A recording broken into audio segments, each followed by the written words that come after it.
Born in Chicago on March 21, 1927, to Anne and James Sheehan, Patricia Wills came from a large, loving family of 6. Her father, a cattleman who worked in the famous Chicago stockyards, was a man whose heart was as big as his personality. He and Anne raised their family in the Catholic faith, instilling in them a strong sense of morals and ethics. After finishing school, Pat married a young Marine, Thomas Wills, and the couple eventually built a family that included 6 children. Raising a large family was not an easy task on the south side of Chicago. Tom worked in the stockyards after his discharge from the Marines and soon discovered that working in the yards never made anyone a millionaire. Times were lean for the young family, and hand-me-downs and leftovers were plentiful. Tomato soup, grilled cheese, and spaghetti graced the Wills supper table more often than not. Eating out meant taking your peanut butter and jelly sandwich out on the front porch, since few people had the means to invite a family of 8 out for dinner. As their children grew older, everything became more expensive, particularly tuition for their children at Catholic schools. Pat was a staunch Irish Catholic. She was adamant that her kids attend parochial schools. She felt the Catholic education laid the foundation for the rest of one's life. Moreover, the schools taught more than academics. They taught respect and discipline. Although the cost seemed monumental, Pat and Tom were determined their children would attend Catholic schools. But how does a family afford to send 6 children to grammar and high school while living from paycheck to paycheck? Somehow, they figured it out. However, the solution was painful. Pat and her husband both worked, sometimes more than one job at a time. Tom switched careers, even starting his own business at one point. In the end, the bills got paid, albeit at a heavy price. Stress and worry seemed the couple's constant companions. As the children grew older, Pat and Tom were rarely seen together. Usually, one was at work while the other was on their way home or to another job. That meant the 6 kids had to rely heavily upon each other. They cooked, cleaned, and watched the younger ones.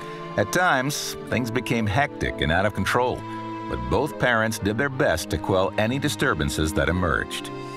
Through all the confusion, the children persevered, for they knew their parents were giving them their all.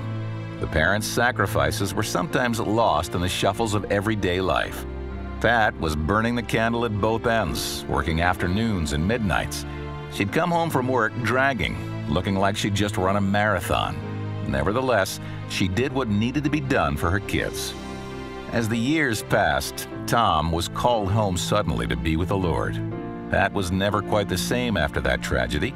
Her children suffered as well, not only from the loss of their loving father, but also watching their mother grieve for her partner and best friend.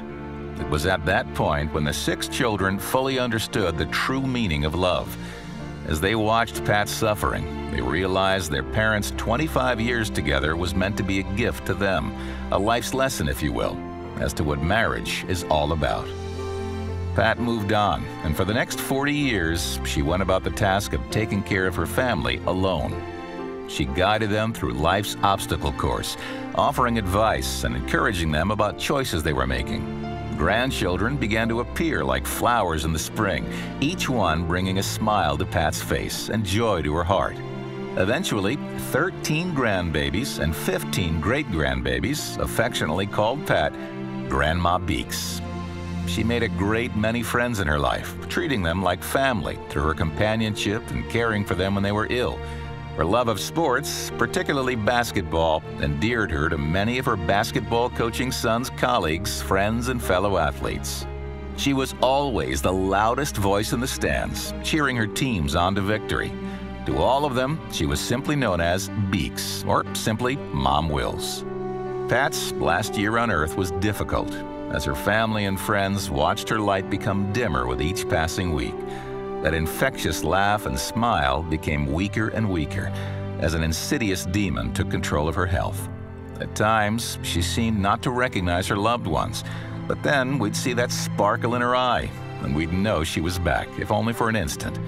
Whether she knew it or not, her family worked tirelessly to ensure Pat never felt alone or neglected. Someone was always at her side. That was the case on March 9, 2015. when at 87 years of age, Pat Wills drew her final breath. She had family at her bedside as she made the journey to reunite with her parents, brother, and sisters, and of course, her loving husband, Thomas. Pat Wills is survived by her 6 children, Thomas, John, Dennis, Peggy, Patty, and Michael, as well as her 13 grandchildren and 15 great-grandchildren. You are never forgotten.